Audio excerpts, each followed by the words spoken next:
estas lógicas de desvincular a la gente, de reducir el aparato del Estado, se han manejado recurrentemente. Por ejemplo, yo tengo en mi cabeza lo que pasó en 2018-19 con el gobierno de Lenín Moreno, por mencionar un ejemplo. Sí, y en el gobierno del presidente Correa también fue así, También ¿no? pasó, ¿verdad? También pasó, también se desvinculó gente y después se volvió a contratar, ¿no? Entonces, a veces ese es el problema. O sea, no suprimieron las partidas. ¿Perdón? No suprimieron las partidas. No, no se suprimieron las partidas. Se votaron la gente, pero después se volvió a contratar. Y lo mismo pasó con Moreno. Y veamos, porque ¿qué dijo la vocera del gobierno? ¿No? Que se va a sacar gente, pero que también se va a volver a contratar y dar oportunidad a jóvenes y tal. Entonces, ahí es donde a veces dices, es esa parte donde no se entiende muy bien. O es optimización, o es buscar otra gente, o cómo se está manejando. Pero ¿cuál es el impacto social que esto tiene a partir de, primero, lo imprevisto del anuncio? Imprevisto para nosotros, porque yo les estaba contando, yo había conversado con gente que trabajaba en dependencias públicas de ministerios y me decían, va a pasar, o sea, lo estamos sintiendo, hay un aire en ese sentido, así que nosotros estamos ya preparándonos para lo peor que nos pueda pasar. Pero a partir de todo esto, de cómo se dan los anuncios, ¿cuál es el impacto social que empieza a repercutir ya no solamente en el ánimo, sino también en el movimiento comercial y sobre todo en el reflejo de las tasas de desempleo también? A ver, yo creo que hay que medir además efectos territoriales, porque no es lo mismo lo que vamos a vivir aquí en Quito que lo que se va a vivir en otras ciudades. Aquí en Quito realmente está lo más importante del sector público, entonces la gente aquí se va a quedar sin empleo. Entonces después hay historias, ¿no es cierto? En el Ecuador solamente 3 de cada 10 ecuatorianos, yo insisto, tienen un trabajo formal. Puede ser que justo ese funcionario público era el único que tenía trabajo en su familia, entonces también puede haber un impacto ahí importante. Pero también, ¿no es cierto?, tal vez con el otro sombrero, analizando un poco más los temas macro, lamentablemente estamos pasando por una situación fiscal bien dura, bien dura. El gobierno necesita financiarse de algún lado.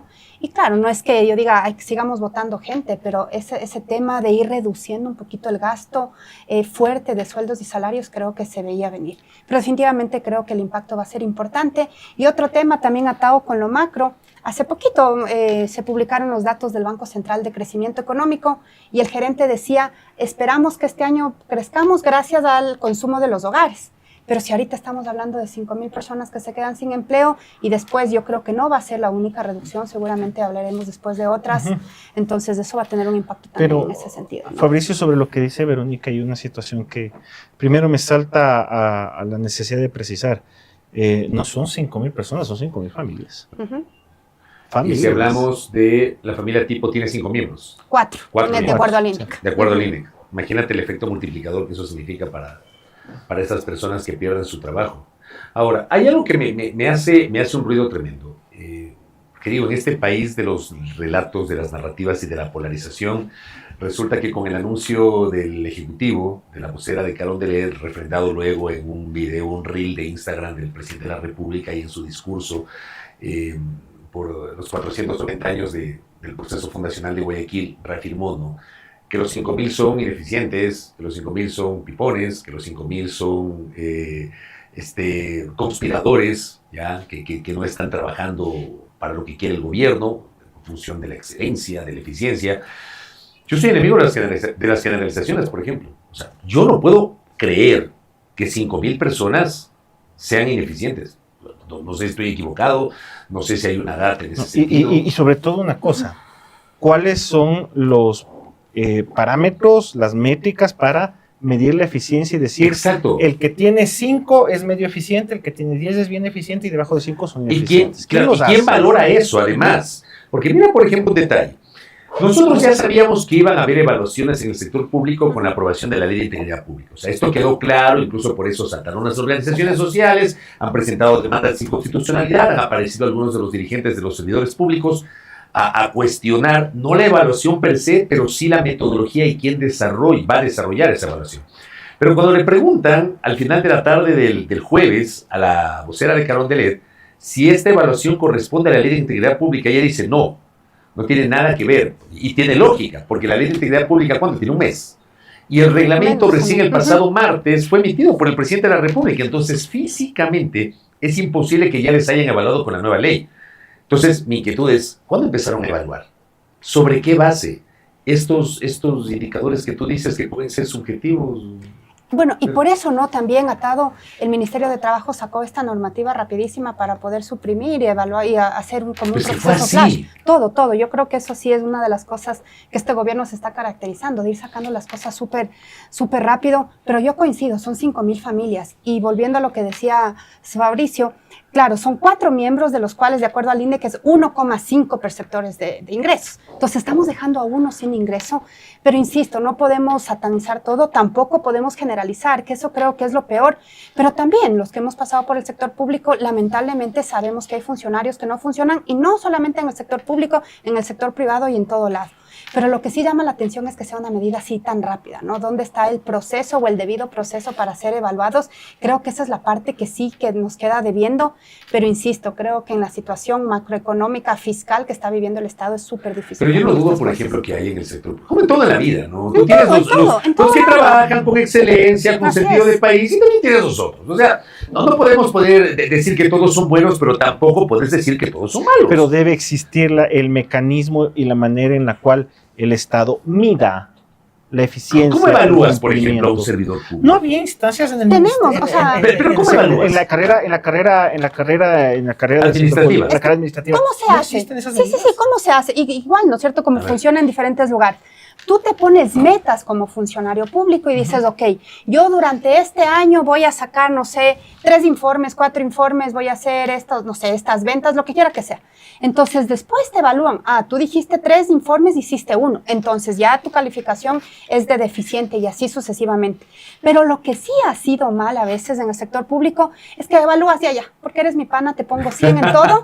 Y claro, al que me cae mal, le pongo Pero, todo mal. y no solamente es por un tema de simpatía o antipatía, sino también ahí tiene que ver el tema El tema de político, adhesión el tema política, político, de claro. cercanía partidaria y todo eso, ¿no? Claro, y a veces eso confundimos en el Ecuador y yendo un poquito más a fondo. Nuevamente, yo fui funcionaria pública por más de 15 años. Pero fui funcionaria pública, técnica, que no dependía de un tema político de un gobierno de turno. Pero sí es un Entonces, tema que manda, pues, o sea. sí, pero cuando tú estás siendo funcionario, ¿no es cierto? Como yo entré al Banco Central, ¿no es cierto? Cuando yo apenas me gradué de la universidad.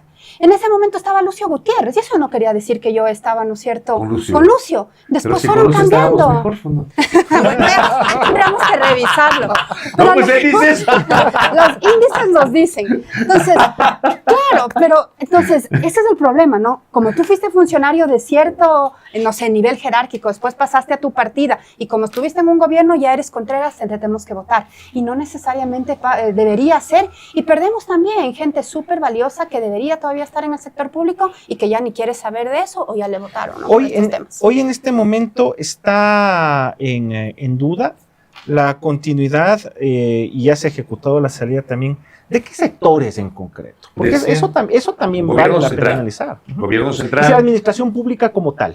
Pero la Es que tú central. tienes, es el central, porque la Ajá. administración pública también tienes que sumar las otras funciones del Estado, Ok. legislativo, judicial, O sea, transparencia y control o sea, social, electoral. Empresas públicas, Empresas y esas no públicas, están tomadas en claro, cuenta. y los GATS, los gobiernos locales. Ajá. Y esto es solo para el Ejecutivo.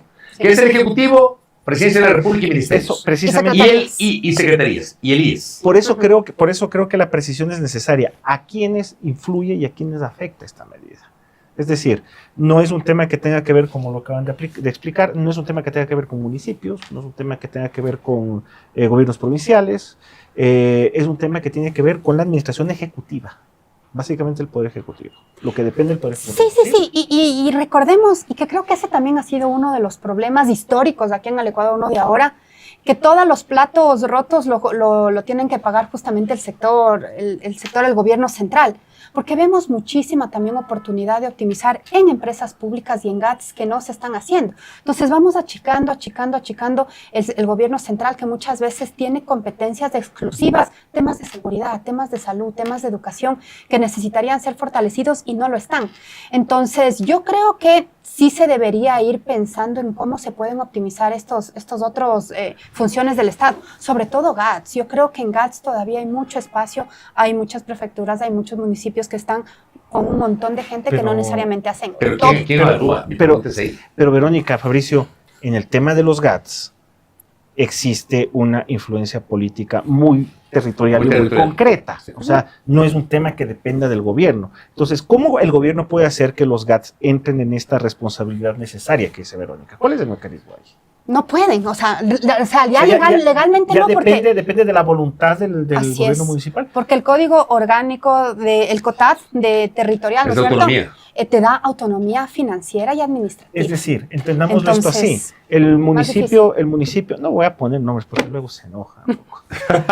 el municipio del Cantón X, el día de mañana encuentra la manera de seguir vinculando gente. El gobierno central no puede hacer nada frente a eso. No, y yo, por ejemplo, he conversado con buenos amigos, alcaldes, y también hay una rigidez. Por ejemplo, también tienen personal de contrato y personal, ¿no es cierto?, de tiempo completo o digamos ya con nombramiento, que no pueden desvincular por también algunos temas que deberían, ellos mismos hacer una ordenanza, ellos mismos ver cómo hacer todo este tema. Les voy a mencionar, ¿no? yo sí voy a decir una ciudad. Ya. Voy a mencionar Loja, por ejemplo. Porque Loja... Andas mencionando mucho a Loja últimamente. Loja es una ciudad que a mí me quiere mucho, hermano. ¿Ah, sí? Hermanito, yo en Loja, pese a que soy ampateño, a mí me tratan a cuerpo de rey los lojanos. Yo creo que si tuvieran agua potable seguido... No, perdóname, además que se come riquísimo, hermano, y yo como soy cafetero, hermano, yo me pego los cafecitos ahí. Pero, a ver, por cuestiones académicas, profesionales, he ido con mucha recurrencia a Loja en los últimos tiempos.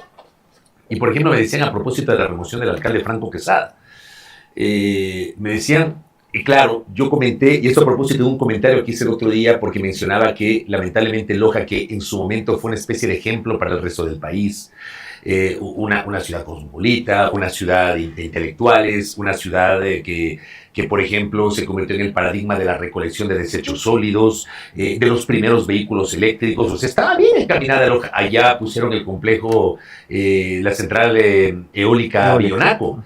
Que, por ejemplo, tú estás, claro, el manejo de los mercados. Tú, por ejemplo, estás en Loja, en el centro de Loja, y ves ahí los molinos estos, los generadores, ¿no? Todo el tiempo están ahí generando electricidad. Pero claro, en los últimos tiempos Loja ha caído presa de la inacción, y yo creo que hasta la indolencia y la mediocridad de las administraciones municipales. Y a mí me dicen, varios lojanos me han dicho, hay un problema en la administración de la municipalidad y es la cantidad de personal que hay. O sea, el municipio es demasiado grande en términos burocráticos para el tamaño de la ciudad. Porque, a ver, con todo respeto, no vas a comparar Loja con Quito y con Guayaquil respecto al componente poblacional. Incluso Quito, que es distrito metropolitano, que tiene administraciones zonales, que tiene empresas públicas. No es el mismo caso de Loja. También hay empresas públicas en Loja, pero que es muy grande el aparato burocrático. Y me decían, el problema es las dificultades para desvincular a esa gente, que es lo que decía Verónica, ¿no? Exactamente, y en municipios chiquitos eso pasa más. Yo también con algunos, yo no voy a nombrar por si acaso. Pues el único atrevido aquí he sido yo. Que no vayan a enojarse, pero exacto, en municipios pequeños me dicen lo mismo. Entonces, el alcalde de turno, ¿qué tiene que hacer para tratar de movilizar su aparato? Contratar más gente por contrato, pero ya sigues inflando. Y el problema es que de la poca plata que tienen en los GATS, la gran mayoría, casi el 70%, se va en salarios de los propios funcionarios. Y entonces, aquello que tendrías para, no sé, reactivar y hacer inversión desde los GATS es bien difícil. Pero, entonces, yo sí creo que hay una estructura, perdón, Fabricio, una estructura súper rígida en ciertas normas que no nos permite, creo que, ser un poco más, ¿no es cierto?, dinámicos para poder hacer esto. Yo sí le quiero añadir algo en cambio, porque es verdad, el Ejecutivo no tiene influencia, la misma influencia que en sus propios ministerios, con base a lo que acabamos de conversar. Pero, por ejemplo, si hay una regulación que es el cumplimiento obligatorio respecto a los salarios. Porque antes de que se establezca que nadie puede ganar más que el presidente de la República, incluye a alcaldes, a prefectos, a viceprefectos, a concejales, a miembros de juntas parroquiales, nadie puede ganar. Si resulta que tú te encontrabas en el pasado, yo fui testigo de aquello, antes de que exista esta regulación, con alcaldes que ganaban $13,000 mensuales. Y no era de Quito y Guayaquil el alcalde. Yo me acuerdo que alguna vez, en una publicación periodística, el alcalde del cantón Muisne, en la provincia de Esmeralda. 13 luquitas, hermano. Y el presidente ganaba 8,000. Y estaba ahí como ya 5 o 6 periodos antes. Y el presidente ganaba 8,000. $8,000. Y el alcalde ganaba $13,000. Entonces, esas cosas, por lo menos, eso sí se logró regular, para que no haya esta discrecionalidad respecto de los sueldos. Ahora, el impacto ya de esta reducción Hablemos de esta, porque... Tú sigues diciendo eso. Sí, es que hablemos de Eres esto. un agorero ¿Sabes del por desastre, qué? Ávila. No, es que... Pero yo coincido. Sí. Es no que creo que este es el sea lo inicio. único. Este es el inicio. O sea, este tipo de moches nunca se dan por una sola vez, sino que se agarra el gusto al moche, se agarra el gusto a prender la motosierra y olvídate, no la prendes una sola vez. ¿Cuál es el impacto concreto que ya va a tener sobre las arcas del Estado? ¿Cuál es? O sea, ¿esto sirve o no a las arcas del Estado? ¿Verdad? Hay que preguntarle a Beco si ya hizo la corrida Yo hice la financiera. corrida Ya hizo la corrida, a ayer ver. de noche ahí pensando, ¿no es cierto? Viendo un poquito en función de estos anuncios. Según mis supercálculos, más o menos el ahorro sería entre 60 y 70 millones de dólares. Que tampoco es wow, así un montón. Pero, ahí, ¿no es cierto? Digamos, en el acuerdo, ahí sí tengo que decirlo, con el Fondo Monetario, te dan unos datos, ¿no es cierto?, para ver cuánto puede ser el ajuste fiscal en general. Entonces, tal vez ahí sí podría bordear un poco más. Pero yo diría que estos primeros 5,000 serían más o menos entre 60 a 70 millones. Pero eso, digamos, entre 60 y 70 millones, yo había escuchado un poquito más. ¿Cuánto? 100, 120. Pero digamos que son 100, 120. digamos. Ya, vamos Ya. a imaginarnos que son 100, 120. Para el tamaño del Estado, para el tamaño de la economía, en comparación al Producto Interno Bruto y al propio presupuesto general del Estado, a mí me da la impresión que es pelo de cochino. Como se dice. Pero es que precisamente aquí entra lo que yo digo. Este es el inicio. O sea, esta es, y Verónica, que está en el mundo esta es como una carta de presentación ante los organismos crediticios. Es decir, Estamos haciéndolo. Ujú. Empezamos, listo, ustedes dirán.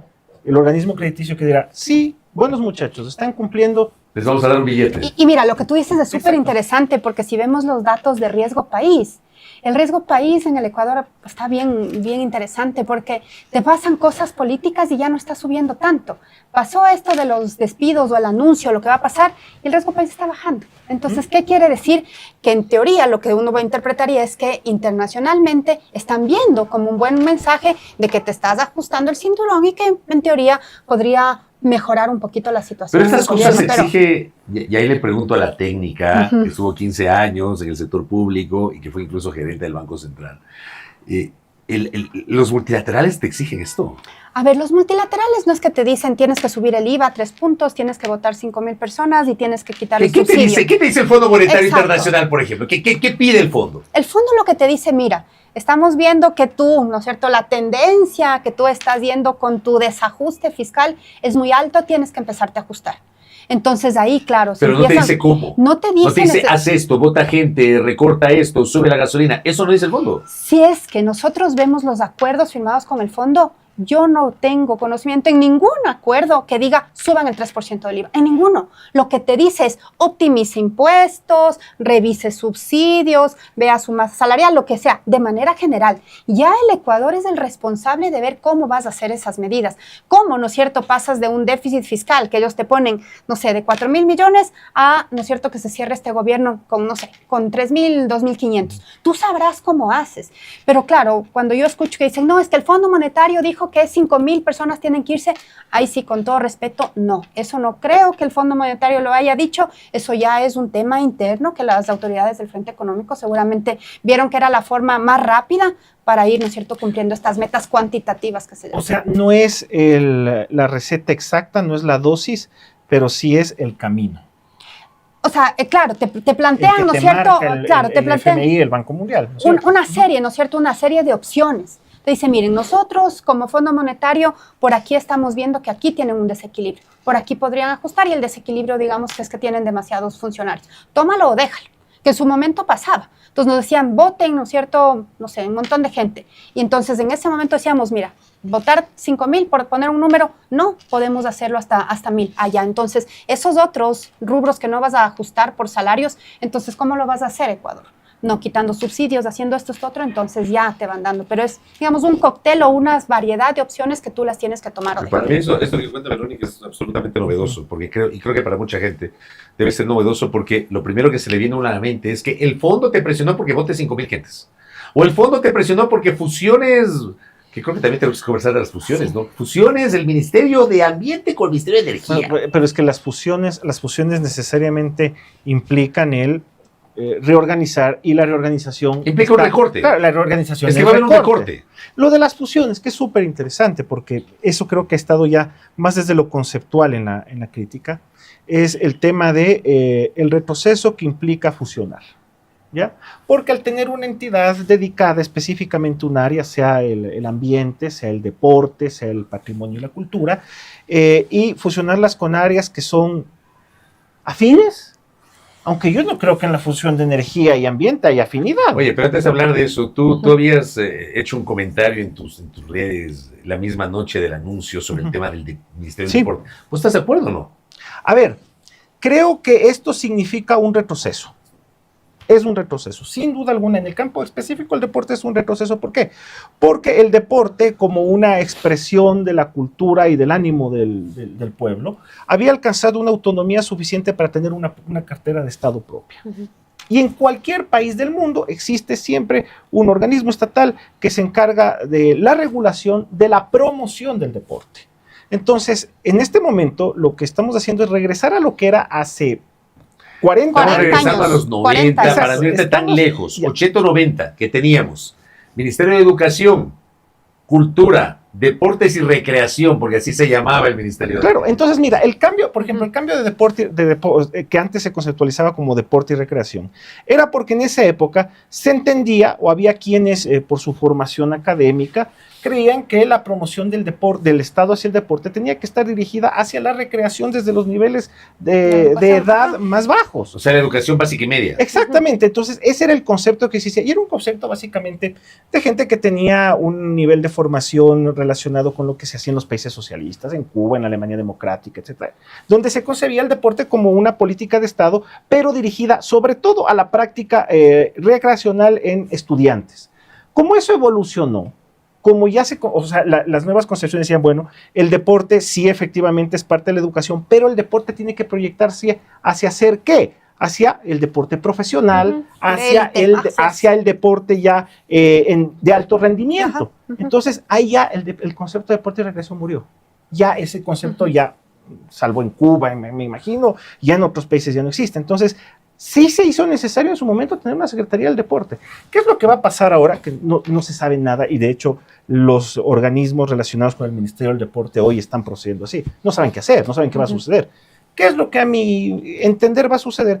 El Ministerio de Educación va a crear una subsecretaría del deporte, que es un ministerio, pero ya con un grado jerárquico, si es el término, con un grado jerárquico menor, sujeto al Ministerio de Educación. Y lo que encarna eso es la reducción, y yo sí veo que va a haber un impacto, sobre todo en lo que tiene que ver con las políticas relacionadas con el alto rendimiento deportivo. No sé si un impacto inmediato, pero al menos hasta el próximo ciclo olímpico de Los Ángeles sí va a haber un impacto. Eso te lo hablo desde el deporte. Me imagino que, por ejemplo, en el tema de ambiente y energía, deben ser unas condiciones total y absolutamente antinaturales las que se van a plantear, pues. O sea, ¿de qué manera van a empatar los intereses de la extracción minera, de la producción de energía con el Ministerio del Ambiente? Para mí esa es la fusión más antinatura que yo recuerdo. Con esto lo que te digo y a tu opinión es, lo de educación fusionándose con deportes y deportes volviéndose una subsecretaría, yo lo veo como, si ya estamos en esto, no es tan contra natura. O sea, ya pasó antes, se está retrocediendo así, pero de una u otra forma es compatible. Pero en este caso... Ambiente con energía. No. Es como que el juez y parte, ¿no? Ahí cómo va a vivir. Y hay otro tema también, volviendo al tema de educación. Yo sí creo que se ha fortalecido mucho, por ejemplo, la regulación, el control, el apoyo, lo que quiera que sea, para las universidades con la CENESID. También regresar a la CENESID, a educación, a mí sí me genera un choque un poco. Yo de alguna manera podría entender y defender esta desvinculación de los funcionarios por lo que decía los temas macroeconómicos, pero exactamente cómo se decidieron ya después las fusiones entre ministerios me genera muchísimo ruido. Creo que fue muy fuerte ya cuando la CENESID se creó y poner las reglas y que las universidades jueguen esas reglas, pero ya estábamos acostumbrados, ya prácticamente 20 años con eso, y coincido plenamente con lo que tú dices, es retroceder, volver a esos elementos es súper complicado. Y a veces también dejamos de lado, por ejemplo, la cultura, no importa la cultura. Por ejemplo, yo tengo una hermana que es violinista y ella está mucho metida en el tema cultural. Marta es todo Saico. Marta Saico, exacto. Yo por si acaso. la entrevisté en Qatar a la hermana de... ya. Tú todavía no llegabas porque no creías en el Mundial. No quería, no. Yo sí estaba en la Copa del Yo Mundo. boicoteaba el Mundial, de hecho. Sí, sí, sí. Le llevaron, claro, le llevaron a mi hermana. Yo le entrevisté a Marta Saico. Exactamente. Es violinista. Violinista. Entonces, claro, cuando yo hablo con ella de los temas culturales es otra cosa. Entonces, ahora que encima más el Ministerio de Educación sea cultura, deporte, entonces vas a, como tú dices, a dejar una subsecretaría cultura nomás es. Y estás dejando atrás un montón de gente que también hace otro tipo de cosas que nos enriquecen a la ciudadanía, que a veces no todo tiene que ser los números del PIB, la macroeconomía y tal, sino que también nos puede ayudar incluso para motivar a los jóvenes en temas de educación, culturales, etcétera. Entonces, yo creo que ahí sí es un retroceso y no sé, la verdad, creo que es una pena eso, ¿no? Me recuerdas algo que vale la pena mencionarlo sobre el tema de la fusión de deporte con educación. Está en trámite una nueva ley de deporte y viene a pasar esto. ¿Qué va a pasar con esa ley del deporte? Es algo que nadie ha sabido reaccionar a estas alturas. Nadie ha reaccionado. Nadie sabe, Comité Olímpico, Federaciones por Deporte, nadie sabe. Pero en un ámbito ya sensible como es el del ambiente y el de la energía, me parece que eso sí va a crear muchísimos problemas. Y te voy a poner otro ejemplo. Al menos de mi tonto pensamiento, siempre digo yo. ¿Cómo pones al SNAI? Servicio Nacional de Atención Integral a Personas Adultas Privadas de la Libertad y Adolescentes Infractores. Un nombre tan larguísimo para un organismo que no ha servido para nada. Para nada. ¿Ya? Pero es el organismo que debería administrar las cárceles, liderar el sistema de rehabilitación social. Le pones en el Ministerio del Interior. O sea, el ministerio que regenta la política de seguridad a través de la policía es el que va a manejar las cárceles. ¿Ya? Cuando también debería tener un enfoque de derechos humanos que no necesariamente lo tiene esta visión securitista. Hay una ley aprobada en 2023, que es la ley, o 2024, la ley que reforma varios cuerpos legales. Y en esa ley incorporaron una reforma que disponía que el SNAI se convierta en ministerio. En una ley. Ya decía que el SNAI se convierte en ministerio. Esa norma tiene 1 o 2 años en vigencia y hasta ahora nada. ¿Qué van a hacer? Tienen que reformar la ley. ¿Me explico? Porque si la ley te dice que el SNAI sea ministerio y acá eliminas la estructura del SNAI que es independiente y la adscribes al Ministerio del Interior, no hay tal. Tienes que reformar la ley. Son un montón de aristas que creo que por hacer las cosas rápidas después no estamos viendo estas otras y yo me acuerdo, como por dicen, ejemplo, estas 2 leyes que no sé estarían si ahí. tú te acuerdas, que tú eras gerente del Banco Central en ese tiempo, cuando el presidente Moreno dispone en 2018 la eliminación del Ministerio de Justicia, que finalmente se concretó, la eliminación de la Secretaría Técnica de Drogas, la eliminación del Ministerio de Gobierno, me parece, y solamente quedó como Ministerio del Interior. Dispusieron y anunciaron la eliminación del Servicio de Gestión de Riesgos y Emergencias. ¿Ya? Resulta que, la eliminación y que iba a ser absorbido por el Ministerio de Defensa Nacional. La Secretaría de Gestión de Riesgos y Emergencias. Pocos días después del anuncio, ocurre un movimiento telúrico que afectó al cantón Cumandá, en la provincia de Chimborazo, fronterizo con Guayas. Cumandá es el último rincón de Chimborazo, cruzas al frente y ya tienes Mucay, tienes ahí Guayas. Hubo un movimiento telúrico y tuvo que activarse la Secretaría de Gestión de Riesgos. Ese episodio hizo que reculen, pero para no quedar mal, le cambiaron la denominación de Secretaría Servicio Nacional de Riesgos y Emergencias. Pues, pero se dieron cuenta que no puedes eliminar la institucionalidad en un país que está permanentemente sujeto a riesgos de este tipo. Pero la mejor que pasó en esa época fue la de los correos. Pues, esa fue la mejor. Eliminas el servicio de correos. Ecuador fue, junto a Botswana, el único país del mundo que había eliminado el servicio de correos. Y eliminar el servicio de correos es irse contra convenios internacionales vigentes, pero desde hace siglos. Fácil, unos 2 siglos, que establecen la necesidad de que los estados, los países, tengan un servicio postal mediante el cual, en las épocas que se firmaron estos tratados, eran los únicos contactos de comunicación que existían, o sea, sin teléfono, sin nada, sin vía satélite, nada de eso. El contacto entre los países era vía postal, y los países estaban comprometidos a mantener un servicio postal, convenios vigentes por lo demás, y eliminaron el servicio de correos. Servicio de correos que, por otra parte, en otros lados fue una de las primeras cosas que se privatizaron siempre. O sea, cuando hubo las privatizadoras en Argentina, en Perú, lo primero que hicieron fue privatizar los correos.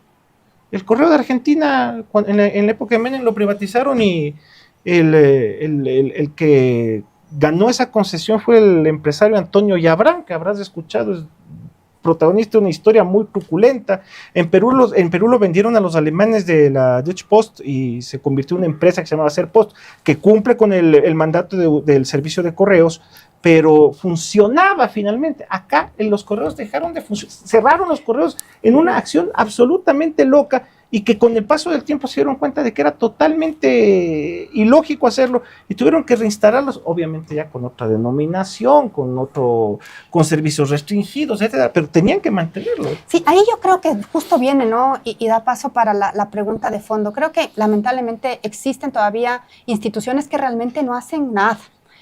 Si nosotros vemos ejecuciones y cosas que no hacen nada, pero tienes esto, contra natura, que un ministerio de ambiente con un ministerio de energía se puedan fusionar. O lo que pasó con el tema de correos, si uno va a ver, todavía se sigue recibiendo paquetes y se siguen acumulando en Pomaski. Ahí ha ido ese canchón que tenían y que es una locura. Y que nadie los retira. Y que, es que no hay gente. ¿Y quién gestione? Exacto, no hay cómo. Entonces yo conversaba con la persona que era la responsable de correos del gobierno anterior y me decía, oye, ayúdame, porque ¿cómo? Yo decía, ¿yo qué puedo hacer? Le decía, por más que entiendo el sector público, ¿qué hacemos? Entonces era una locura y les tocó, claro, como tú dices, dar un paso atrás, porque vinieron los organismos internacionales y dijeron, oye, de ley tienes que tener un servicio postal ecuatoriano y tal. Pero más allá de eso, yo sí insisto que el tema de fondo es entender, ¿no es cierto?, cuál va a ser el plan posterior. ¿A qué me refiero?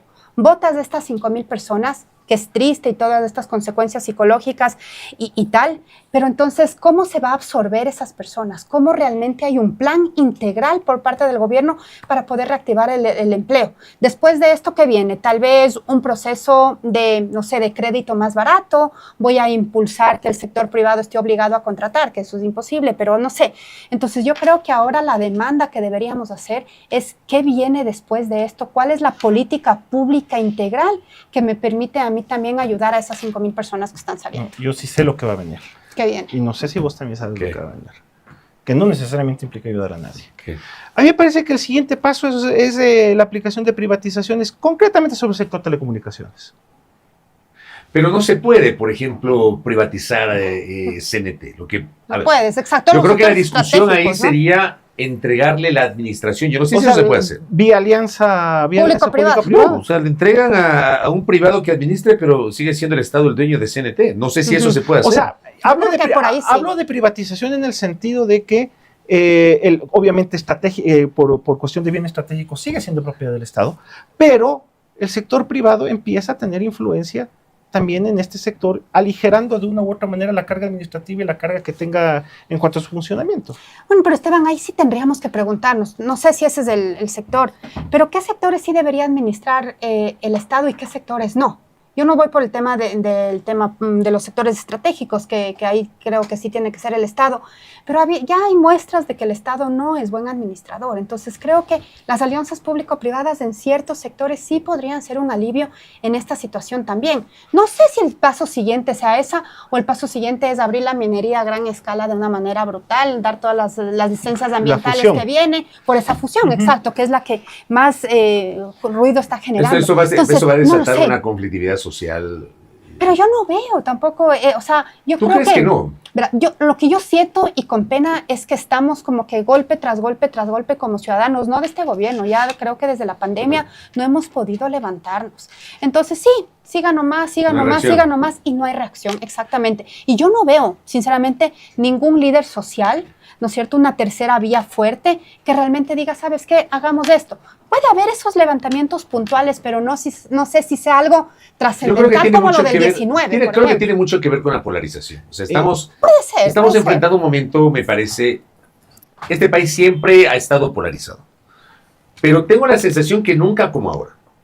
La muestra más palpable son las elecciones de febrero, donde tú tuviste una elección atípica, pero completamente atípica, polarizada entre dos candidaturas. Tuviste 16 candidatos, 12 no completaron el 1%.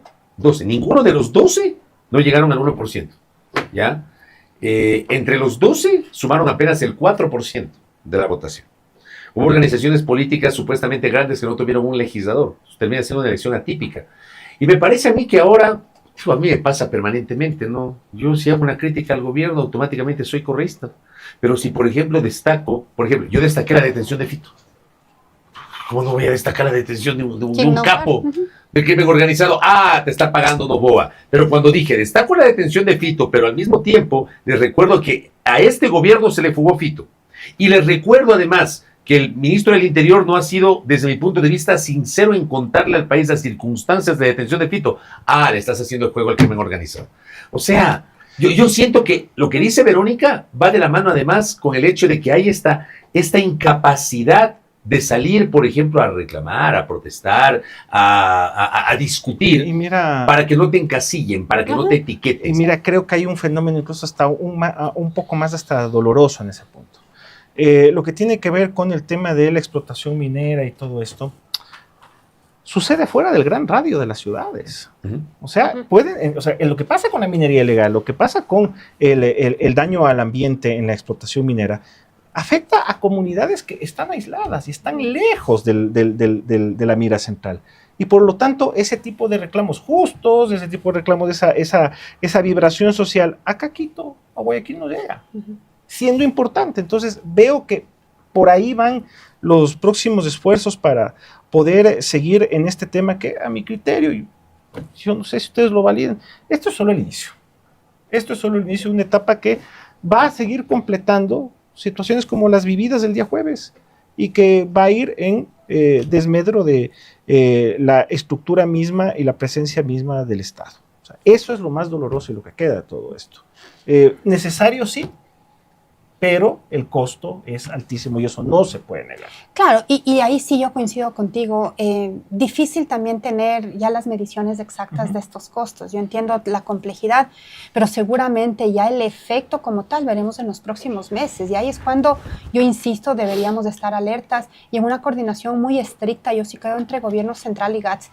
Y me ratifico y creo que hay que poner mucha atención en Quito, en el sentido de que en Quito vamos a sentir mucho más esta desvinculación, que tal vez, como tú dices, sea el inicio de algunas otras cosas, porque yo digo, no va ni 100 días de este gobierno y ya hemos tenido 3 reformas económicas urgentes, se viene una cuarta que no sabemos el contenido. Exactamente, no yo sabemos. Yo pregunto, ¿será laboral? Yo es lo que creo, yo también estaba elucubrando que yo creo que podría ser el tema laboral, ¿no? Que se habla mucho, al menos algún tema, yo sí creo ¿no? que hay que hablarlo, Mi tesis, por ejemplo, todo hay que hay que discutir una reforma laboral sin duda alguna, porque, viejo, el mundo cambió en 2020 y nosotros seguimos con el código laboral de 1938. O sea, seguimos con ese código que por supuesto ha tenido reformas y todo lo demás, pero hoy hay que actualizar la legislación. Lo que no estoy de acuerdo es que te lo lancen mediante la vía de la urgencia en materia económica que te limita el debate. En un proyecto de urgencia en materia económica el debate es casi inexistente porque estás atado al dogal de los 30 días plazo improrrogables para tramitar un proyecto de ley y ahí te ponen cualquier cosa. Y mira lo que pasó con la ley de solidaridad, con la ley de áreas protegidas, con la ley de integridad pública, que metieron un montón de cosas que no tenían nada que ver, sin debate. Este país necesita debate, pana, pero aquí estamos, en serio, hemos perdido hasta la capacidad de dialogar. Hay una corriente que obliga, creo yo, a llevar adelante todos estos temas donde la necesidad de debate es precisamente el último que importa. O sea, la cosa es imponer y lamentablemente nos estamos encontrando con eso, pero siempre habrá la oportunidad al menos de poder explicar y contar. No es que nos han botado de la sala. Estamos ante una emergencia aquí. Fabricio Vela ha tenido la bondad de prestarnos la casa para sí, pero me han desarmado el kiosco, viejo. No, ya te van a armar. No estamos en nuestra sala habitual. Me perdí de que Verónica entre al estudio y diga, qué bonito estudio. Pues sí, a la próxima, entonces claro, me tienen que invitar como para Verónica poder ver. es mucho más joven, entonces se hubiera quedado ahí sorprendida. Como todos les encanta ver los muebles y todo. Oye, hemos tenido que hacer esto por una emergencia, no es una situación que hayamos buscado nosotros. Son temas básicamente y fundamentalmente técnicos. Pero el próximo jueves ya vamos a estar en nuestra sala normalmente. Ya, normalmente. Sí, y aquí todo queda en orden. Pero hay que invitarle nuevamente a la sala. Claro, sí, por favor, para poder ahí sí conocer y decir eso, qué linda la sala. Y cuando esté Jimena también, pues, para que esté. Todos quieren volver acá, eso me gusta. Nadie se va bravo, nadie se va bravo. No, chévere, esa conversación.